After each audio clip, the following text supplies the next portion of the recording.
YouTube viewers அனைவருக்கும் வணக்கம். இன்றைக்கி நம்ம இந்த வீடியோவில் அஸ்வினி நட்சத்திர பலன்கள் பற்றி பார்க்க போகிறோம். அஸ்வினி நட்சத்திரம் மேஷ ராசியில் 4 பாதங்கள் கொண்டது. ராசி அதிபதி செவ்வாய், நட்சத்திர அதிபதி கேது. இவங்களுடைய பொது குணம் பற்றியும் பார்த்துடலாம். இந்த நட்சத்திரக்காரர்கள் பிறக்கும்பொழுது கேதுவோட தசையில் தான் பிறப்பாங்க. ஏன்னா அதிபதியோட நட்சத்திரம் தான் கரெக்டாக வேலை செய்யும். கேது அப்படின்னு பார்க்கும்பொழுது 3லேருந்து 3 வருஷம் கையில் இருக்கும். அடுத்து பார்த்திங்கன்னா சுக்கிரதசை ஆரம்பிச்சிடும். சுக்கிரதசை அப்படின்னு பார்க்கும்பொழுது 20 வருஷம். ஸோ குட்டி சுக்கிரன் அப்படின்னு சொல்லுவீங்களா, சின்ன வயசுலேயே சுக்கிரதசை ஆரம்பிக்கிறதுனால இவங்களுடைய தேவைகள் எல்லாமே கரெக்டாக இவங்களோட தேவைகள் நிறைவேறிக்கிட்டே இருக்கும். என்ன ஆசைப்பட்டாலும் அது கிடைக்கிற மாதிரியான ஒரு சூழ்நிலை கண்டிப்பான முறையில் இருக்கும். படிப்பு அப்படின்னு பார்க்கும்பொழுது கொஞ்சம் ஆவரேஜாக ஸ்டார்ட் பண்ணுற மாதிரி இருக்கும். முடிவு அப்படின்னு பார்த்திங்கன்னா ரொம்ப சுமூகமாக இருக்கும்.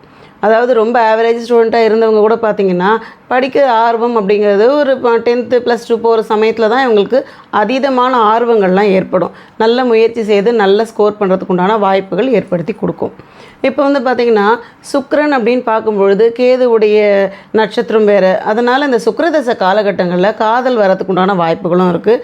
அதை கொஞ்சம் பத்திரமா இருந்துக்கோங்க. ஆன்மீக ஈடுபாடு அப்படின்னு பார்த்திங்கன்னா ரொம்ப அதிகமாகவே இவங்களுக்கு கடவுள் மேலே பக்திகள்லாம் கண்டிப்பாக இருக்கும். சட்டுன்னு விரக்தி அடையிறதுக்கு உண்டான வாய்ப்புகளும் உண்டு. கேது அப்படின்னு சொன்னாலே விரக்தி மனப்பான்மை. எது கிடைச்சாலும் இவங்க பார்த்திங்கன்னா 100% திருப்தியாக இருக்குது அப்படின்ற வார்த்தையெல்லாம் இவங்களுக்கு வரவே வராது. ஏன்னா கேதுவுடைய காரகத்துவமே அந்த மாதிரி தான். ஒரு சலிப்பு அப்படின்னு சொல்லுவோம் இல்லைங்களா, அந்த மாதிரி குணாதிசயங்களையே தான் இவங்க ட்ராவல் பண்ணிகிட்டு இருப்பாங்க. ரொம்ப எமோஷனான ஒரு குணம் இவங்களுக்கு. இவங்கக்கிட்ட ரொம்ப பரிதாபமாக பேசணுன்னா உடனே அழுதுறக்கூடிய ஒரு தன்மை இருக்கும். அந்தளவுக்கு ரொம்ப சாஃப்டான ஹார்ட்டட் தான். ஆனால் பார்த்திங்கன்னா பார்க்குறதுக்கு தெரியவே தெரியாது. அவங்களோட வேலையில் கண்ணும் கருத்துமாக இருப்பாங்க. கடமையை கண் போல் பார்த்துக்கக்கூடியவங்க. ஏதாவது ஒரு வேலை செஞ்சாங்கன்னா அதை அடுத்தவங்க புகழ்கிற அளவுக்கு அழகாக செய்யக்கூடிய தன்மை உள்ளவங்க. அவங்க வேலையில் எந்த ஃபால்ட்டுமே வராமல் பார்த்துக்கக்கூடிய நபர்கள். பஞ்சுவாலிட்டின்னு சொல்லுவோம் இல்லைங்களா, அந்த நேரத்தை காப்பாற்றுறது, கரெக்டான முறையில் இந்த டைம் போகணுன்னா இந்த டைம் போகிறது, இந்த மாதிரி விஷயங்கள்லாம் இவங்கள்ட்ட கரெக்டாகவே வரும். என்ன காரணம்னா நார்மலாகவே நமக்கு இந்த மேஷ ராசியில் இருக்கக்கூடியவங்க சூரியன் உச்சம் பெறுது அப்படின்ற காரணத்தினால நேரத்துக்கு முக்கியத்துவம் கண்டிப்பாக கொடுப்பாங்க. இப்போ நமக்கு பார்த்திங்கன்னா மேஷ ராசியில் சூரியன் இருந்தாலும் சனி இருந்தாலும், அதாவது எந்தெந்த கிரகங்கள் இருந்தாலும் இல்லைன்னாலும் நமக்கு பிரச்சனை இல்லை.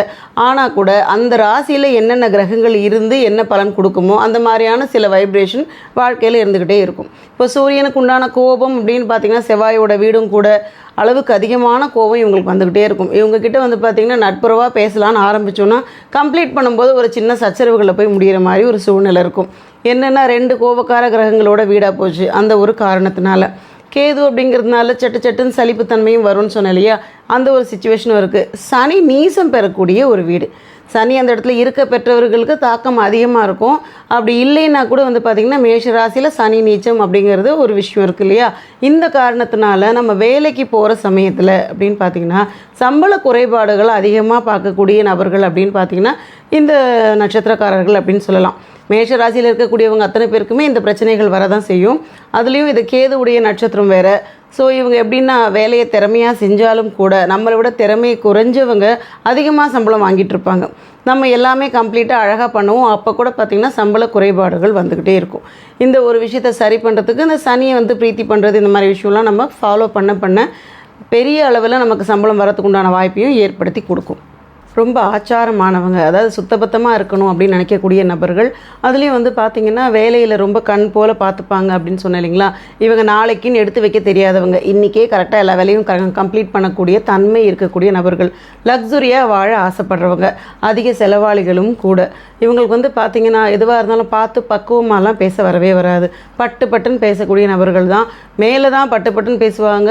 உள்ளழகு அப்படின்னு பார்த்திங்கன்னா ரொம்ப எமோஷனான இலகிய மனம் படைத்த ஒரு நபர்களாக தான் இருப்பாங்க.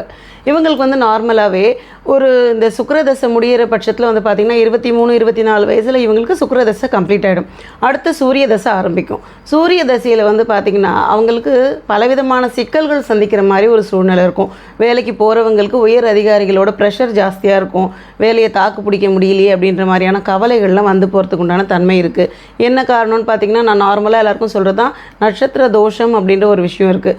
அந்த நட்சத்திர தோஷம் அப்படின்னு பார்த்திங்கன்னா ஒரு நட்சத்திரத்துக்கு ஒரு கிரகம் கிரகங்கள் தோஷப்படும்.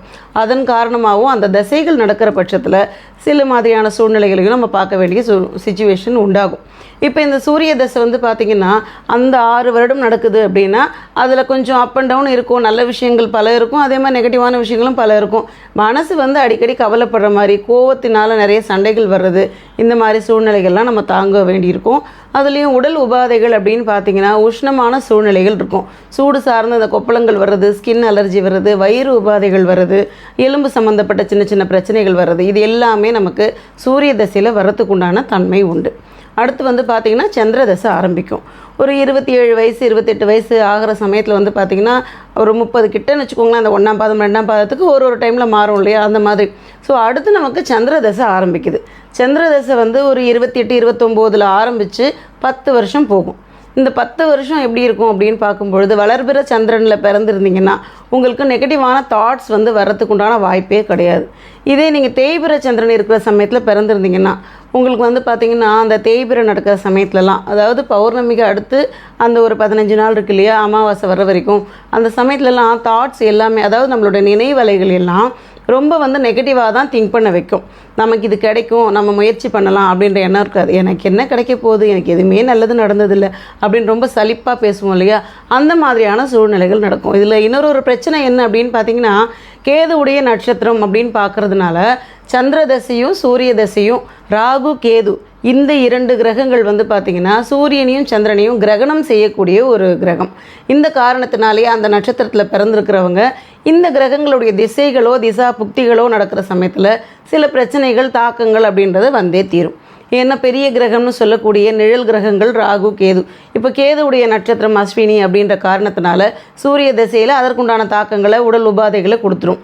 அதே சமயத்தில் நமக்கு வந்து பார்த்திங்கன்னா சந்திர தசை நடக்கிற போது மனசு வந்து கொஞ்சம் நிம்மதியாக இல்லாத மாதிரி சூழ்நிலை இருக்கும். தண்ணி சம்மந்தப்பட்ட பிரச்சனைகள் வரும். அதாவது கோல்டு எஃபெக்ட் ஆகிறது, எது சாப்பிட்டாலும் ஒத்துக்கலை அப்படின்னு சொல்லுவோம் இல்லைங்களா, அந்த மாதிரியான ஒரு நிலைமை இருக்கும். உடல் சற்று வந்து பருமன் ஆகிறது, இந்த மாதிரியான சிச்சுவேஷன்லாம் கண்டிப்பான முறையில் வந்து போகும். ஆரோக்கியத்தில் கவனம் வச்சுக்கோங்க.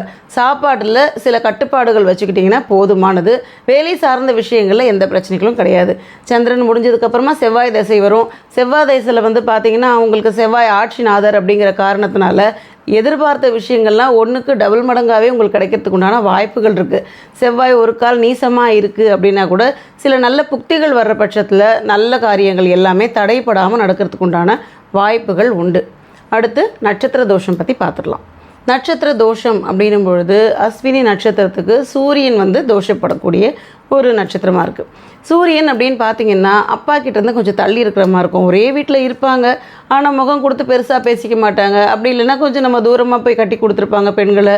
இல்லைன்னா ஆண்களாக இருந்தாலுமே வந்து பார்த்திங்கன்னா வெளிநாட்டில் வேலை பண்ணுற மாதிரி இருக்கும். இந்த மாதிரி அவங்களுக்கும் கொஞ்சம் வந்து தள்ளி இருக்கிற மாதிரியான சூழ்நிலைகள் இருக்க வாய்ப்புகள் அதிகமாக இருக்குது. இது என்ன பண்ணும் அப்படின்னு பார்த்திங்கன்னா, நமக்கு நார்மலாகவே சூரிய தோஷம் என்ன பண்ணால் அந்த சம்பள குறைபாடுகள் எல்லாத்தையும் கொடுக்கும் அப்படின்னு சொல்லியிருந்தேன். ஆல்ரெடி சனியும் வந்து நீசமாக இருக்கக்கூடிய அது வீடு. இந்த 2 கிரகங்களுடைய காரகத்துவங்கள் சேர்த்து தான் நமக்கு பலன்கள் கிடைக்கும். நீங்கள் எப்பயுமே வந்து நட்சத்திர தோஷத்தை மைண்டில் வச்சுக்க தான் செய்யணும். இது வந்து பார்த்திங்கன்னா இதுக்காக சின்ன சின்ன விஷயங்கள் நீங்கள் செய்கிற பட்சத்தில் பலவிதமான மாற்றங்கள் உங்களோட வாழ்க்கையில் கொடுத்தே தீரும். இன்றைக்கி வந்து எந்த பிரச்சனையுமே நமக்கு வந்து இல்லை, நல்லா போய்கிட்டு இருக்கு அப்படின்னப்போ சிறு வயசுக்காரங்க ஒரு 30 வயசுக்கு மேலே உள்ளவங்களுக்கு இந்த விஷயமெல்லாம் புரியும். நிறைய வந்து சம்பள குறைபாடுகள், அதுக்கப்புறம் உயர் அதிகாரிகள் வந்து பார்த்திங்கன்னா நம்மக்கிட்ட பேசுகிறது, நமக்கு வந்து சிடுன்னு முகத்தை காட்டுறது, இந்த மாதிரியான தன்மைகள் எல்லாத்தையும் பார்ப்போம். அப்பா கிட்ட இருந்து அன்பு கிடைக்காம போகிறது, இந்த மாதிரி விஷயங்களும் இருக்கும். அன்பு அங்கேருந்து கிடைச்சாலும் நமக்கு வெளிப்படுத்த முடியாது. என்ன ரீசன் அப்படின்னு பார்த்தீங்கன்னா, கேதுவுக்கும் சூரியனுக்கும் பெருசாக சேராது இந்த ஒரு விஷயந்தான். நம்மளுடைய அப்பா அப்படிங்கிறதுனால நல்லா தான் பேசுவாங்க, எல்லாம் இருக்கும். சூழ்நிலை காரணமாக நம்ம தள்ளி இருக்கிற மாதிரியான சிச்சுவேஷன் வரும். இது விரோதம் காரணமாக கிடையாது, இதெல்லாம் விதி பயன்கள் தான். இதை போட்டு ரொம்ப மனசை குழப்பிக்க வேண்டிய அவசியம் கிடையாது. இதுக்கு என்ன பண்ணணும் அப்படின்னு பார்த்தீங்கன்னா, சூரியன் டைரெக்டாக பார்க்கக்கூடிய ஒரு கிரகமாக இருக்குது. அந்த காரணத்தினால சூரிய நமஸ்காரம் பண்ணுங்கள். அடிக்கடி வந்து நீங்கள் சூரியனை நினச்சிக்கிறது அப்படிங்கிறது ரொம்ப நல்ல விஷயம். காலையில் எழுந்து வேலைக்கு போகிறதுக்கு முன்னாடி நம்ம குளித்து தெளித்து போகிறோம் இல்லையா, அந்த சமயத்தில் சூரியனுக்கு ஒரு நமஸ்காரத்தை போட்டுருங்க. இன்னுமே முடிஞ்சதுன்னா ஒரு டம்ளர் தண்ணியை வச்சுட்டு சூரியனை கும்பிட்டுட்டு சூரியனை பார்த்த மாதிரி அந்த தண்ணியை விடுறது நல்ல பலன்களை கண்டிப்பான முறையில் கொடுக்கும். அதை ஃபாலோ பண்ணுங்கள். ஆரஞ்சு கலரை அதிகமாக யூஸ் பண்ணுங்கள். எப்பயுமே சூரியனுக்கு உண்டான கலர் அப்படின்னு சொல்லுவோம். ஆரஞ்சு கலரில் ஏதாவது கயிறு கிடச்சுன்னா கையில் கட்டிக்கலாம். இல்லைனா ஒரு கர்ச்சீஃப் அளவு கிளாத் எடுத்து உங்கள் ஹேண்ட்பேக்லேயோ இல்லை உங்களோட பர்ஸ்லேயோ சின்னதாக கட் பண்ணி வச்சுக்கோங்க. அடிக்கடி அந்த ஆரஞ்சு உங்கள் கண்ணில் படுற மாதிரி இருக்கிறது பல நல்ல பலன்கள் கொடுக்கும். அதுக்கப்புறம் என்ன பண்ணுறீங்கன்னாக்கா நெத்திக்கு செந்தூரம், அதாவது ஆஞ்சநேயர் கோவிலில் கொடுப்பாங்க இல்லையா, காவின்னு சொல்லுவோம், அதை வந்து வாங்கி நெத்தியில் வச்சுக்கோங்க. பலவிதமான நன்மைகள் கண்டிப்பான முறையில் கொடுக்கும். இதுக்கு உண்டான ரத்தினம் அப்படின்னு பார்த்தீங்கன்னா ரூபி, அதாவது மாணிக்கம், அது ஒரு பிங்கிஷாக இருக்கும் அந்த ரெட்டு. அதை வாங்கி உங்களால் யூஸ் பண்ண முடியும்னா மோதிரமாக போட்டுக்கோங்க, இல்லை கழுத்தில் போடுற அந்த பெண்டண்ட்டாகவும் போட்டுக்கலாம். இதெல்லாம் பண்ணும்பொழுது உங்களுடைய சூரியனுடைய தாக்கம், அதாவது வேலை கிடைக்காமல் இருக்கிறவங்க இதை ட்ரை பண்ணிங்கன்னா கண்டிப்பான முறையில் வேலை கிடைக்கும். சிவபெருமானுக்கு, அதாவது வந்து பார்த்திங்கன்னா சூரியனுக்கு அதிபதி அப்படின்னு பார்த்தீங்கன்னா சிவபெருமான் தான் வருவார். ஸோ சிவனை வந்து நீங்கள் விடாமல் வழிபாடு செய்கிறது ரொம்ப மங்களகரமான விஷயங்கள் எல்லாமே வரும். வாழ்க்கையில் இந்த விஷயமெல்லாம் எனக்கு கிடைக்கவே இல்லை, பலவிதமான போராட்டங்கள் இருக்குது, ஆனாலும் எனக்கு வந்து பார்த்திங்கன்னா கோவிலுக்கெல்லாம் போகிறேன், கடவுளை கும்பிட்றேன், ஆனால் எதுவுமே நடக்கலை அப்படின்னு சொல்லுவோம் இல்லையா. இந்த நட்சத்திர தோஷத்தையும் நம்ம கருத்தில் கொள்ளணும். அதற்கேற்ற மாதிரி நம்ம வந்து பார்த்திங்கன்னா பலன்கள் கிடைக்கணும்னா அந்த கடவுளை நம்ம பிடிக்கணும். அப்படி பிடிக்கிற பட்சத்தில் தான் பல நன்மைகள் அப்படின்றது கண்டிப்பான முறையில் கிடைக்கும். ஞாயிற்றுக்கிழமைகளில் சிவன் கோவிலுக்கு போகிறது அப்படின்றத ஒரு சின்ன பழக்கமாக வச்சுக்கோங்க. சிவனுக்கு உண்டான நாள் தான் வந்து இந்த ஞாயிற்றுக்கிழமை. அந்த பழக்கம் வச்சுக்கோங்க. கடன்கள் அடையிறதுக்கு பெருமளவில் உதவி செய்யக்கூடிய ஒரு தினம் அப்படின்னு சொல்லலாம். சூரிய நமஸ்காரம் டெய்லி பண்ணுங்கள். அதாவது வந்து பார்த்திங்கன்னா டெய்லி நம்ம சூரியனை பார்த்துட முடியும். சண்டே மட்டுமாவது போய் சிவனை தரிசனம் பண்ணுறது அப்படின்னு பார்க்கும் பொழுது கடன்களே இல்லாமல் வாழ முடியும். வேலையில் எந்த பிரச்சனையும் இருக்காது, புது வேலை கிடைக்கிறது, அதெல்லாம் வந்து உங்களுக்கு இந்த வழிபாடு செய்கிற பட்சத்தில் கண்டிப்பான முறையில் கிடைக்கும். இது வந்து பார்த்திங்கன்னா சூரிய தோஷம் அப்படின்றது வலது கண்களில் பாதிப்பு வரதுக்கு உண்டான வாய்ப்புகள் ஏற்படும். அதை நீங்கள் கருத்தில் கொள்ளுங்கள். அஜீரணம் ஆகிறது, ஃபுட் பாய்சன் ஆகும் அப்படின்னு சொல்லுவோம் இல்லைங்களா, அந்த மாதிரி விஷயங்கள். அதுக்கப்புறம் வந்து சரும பாதிப்புகள், ஸ்கின் அலர்ஜி ஏற்படுறது, இந்த மாதிரியான விஷயங்கள் தான் வரும். இதுதான் வந்து சூரியனுக்கு உண்டான பிரச்சனைகள் தரக்கூடிய காரகத்துவங்கள். இதெல்லாம் வந்து நீங்கள் நிறைய தண்ணி குடித்து உங்கள் உடம்பை வந்து உஷ்ணம் இல்லாமல் பார்த்துக்கக்கூடிய தன்மையிலேயே ஃபாலோ பண்ணுங்கள். சூரிய தோஷம் இருக்குது அப்படின்னா தண்ணியை கொடுத்துக்கிட்டே இருக்கணும் உடம்புக்கு. இந்த டீஹைட்ரேஷன் ஆகாமல் பார்த்துக்கோங்க. மற்றபடி நான் சொன்ன வழிபாடுகளை தொடர்ந்து பண்ணிக்கிட்டே இருங்க. இது வந்து இந்த சூரியனுடைய தாக்கத்தை எல்லாம் கண்டிப்பாக குறைச்சே தீரும். வேலையில் நல்ல மாற்றங்கள் அப்படின்றது உண்டாகும். வழிபாடுகள் அப்படின்னு பார்த்தீங்கன்னா இந்த அஸ்வினி நட்சத்திரக்காரர்கள் அதிபதி கேது, நார்மலாக என்ன ஒரு விஷயத்தை நான் தொடர்ந்து பண்ணால் எனக்கு பலவிதமான நன்மைகள் வரும், தடைகள்லேருந்து என்னை நான் காப்பாற்றிக்க முடியும் அப்படின்னீங்கன்னா பிள்ளையார், அதாவது நார்மலாக பிள்ளையார் கோவிலுக்கு போகிறது ஒரு நல்ல விஷயம். பிள்ளையாருக்கு சிதறுக்காய் உடைக்கிறதும் தோப்புக்கரணம் போடுறதும் ஃபாலோ பண்ணிக்கோங்க. டெய்லி கோவிலுக்கு போனோமான்னு அப்படிலாம் கிடையாது. வீட்டிலேயே கண்டிப்பான முறையில் ஒரு பிள்ளையார் வச்சுருப்பாங்க, எல்லாரும் வச்சுருப்பாங்க. ஸோ இல்லைன்னா கூட அந்த படம் வாங்கி வச்சுக்கோங்க. பிள்ளையாருக்கு தோப்புக்கரணம் போடுங்க. ஒரு நாளைக்கு ஒரு 6 தோப்புக்கரணமாவது போடுங்க. 6ன்றது சுக்கிரன், பெண்களாக இருந்தால் 6 தோப்புக்கரணம் போடுங்க, ஆண்களாக இருந்தால் 5 தோப்புக்கரணம் போடுங்க. தோப்புக்கரணம் போடுறது, அதுக்கப்புறம் ஏதாவது முக்கியமான காரியங்களுக்கு போகிறீங்கன்னா சிதறுக்காய், ஏதாவது ஒரு கோயில் வாசலில் போய் சிதறுக்காய் போட்டு போங்க. பலவிதமான நன்மைகள், பல பிரச்சனைகளுக்கு சொல்யூஷன் அப்படின்றது இதன் மூலமாக கிடைக்கும். இன்றைக்கி நம்ம இந்த வீடியோவில் அஸ்வினி நட்சத்திரத்துக்கான பலன்கள் பற்றி பார்த்தோம். இந்த வீடியோ உங்களுக்கு பிடிச்சிருந்தா லைக் பண்ணுங்கள், ஷேர் பண்ணுங்கள், சப்ஸ்கிரைப் பண்ணுங்கள். டவுட் இருந்தால் கமெண்ட் பண்ணுங்கள். நன்றி, வணக்கம்.